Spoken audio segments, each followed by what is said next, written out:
Saudações, meu nome é Renato Veloso e nessa aula vamos estudar sobre a responsabilidade por infrações.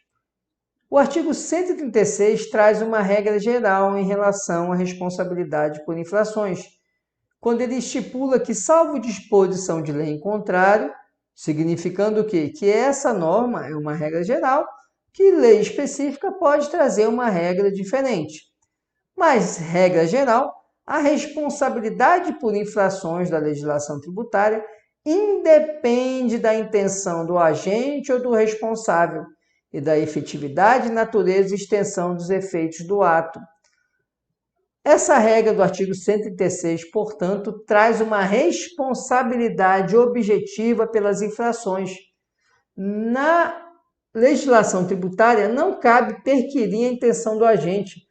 Não cabe perquirir se o agente deixou de emitir a nota fiscal porque o funcionário era novo e não sabia que tinha que emitir a nota, muito menos se havia intenção de sonegar. Por quê? Porque a responsabilidade por infrações é de índole objetiva, significando que o fisco não tem que avaliar a vontade de contrariar a norma tributária, a vontade de violar a legislação tributária. Basta que haja o ato irregular, isso é suficiente para desencadear a responsabilidade pela infração.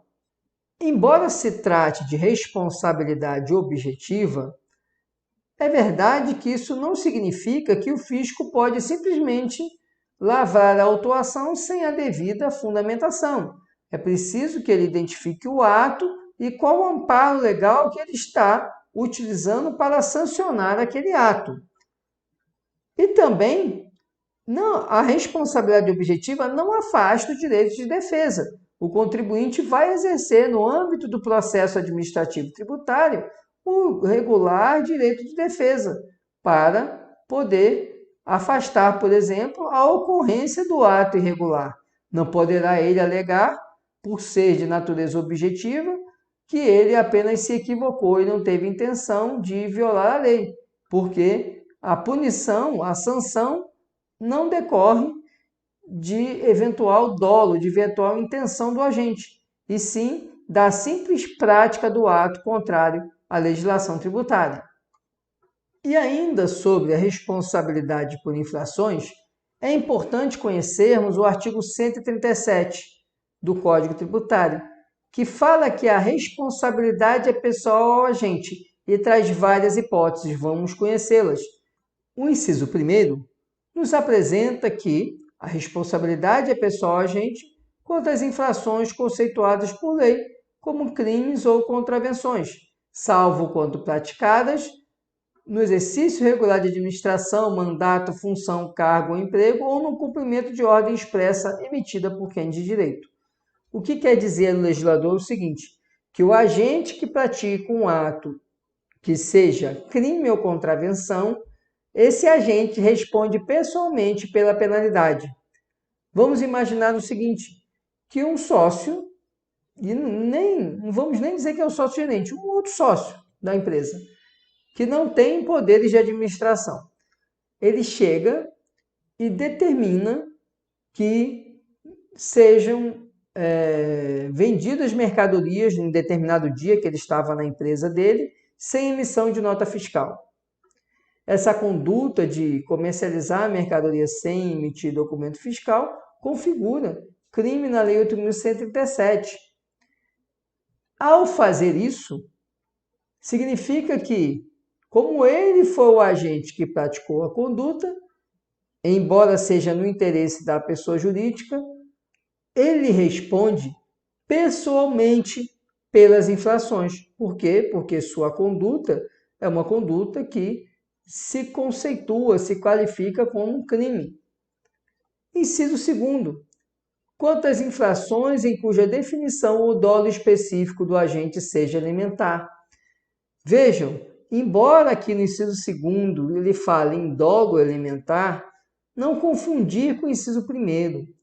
O inciso 1º é quando a conduta que viola a legislação tributária também é crime ou contravenção. No inciso 2º, o dolo elementar é o dolo de violar a legislação tributária. Então, essa intenção de violar a legislação tributária, bem delineada como uma obrigação acessória, essa conduta atrai para o agente que deixa de praticar o ato, que pratica o ato de maneira irregular, atrai para ele a responsabilidade pessoal pelas infrações. Vamos ao exemplo. Vamos imaginar que um contador ele tenha a obrigação de encaminhar determinados documentos periodicamente à Fazenda Pública.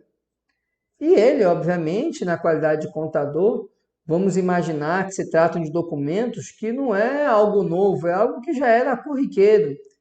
E ele resolve não encaminhar porque, por exemplo, o seu cliente não está pagando os seus honorários. O que ele deveria fazer seria informar ao cliente, encerrar o contrato e informar a Receita que não é mais representante daquela empresa. Mas ele não faz e simplesmente deixa de encaminhar a declaração que tinha que ser enviada. Quando ele faz isso, ele atrai para ele a responsabilidade pessoal pela infração em razão do não envio da declaração. Inciso terceiro, quanto às infrações que decorram direto e exclusivamente de dolo específico. E aqui, vejam, são as mesmas pessoas do artigo 135. Vejamos, a linha A, inciso terceiro, a linha A. Pessoas do artigo 134.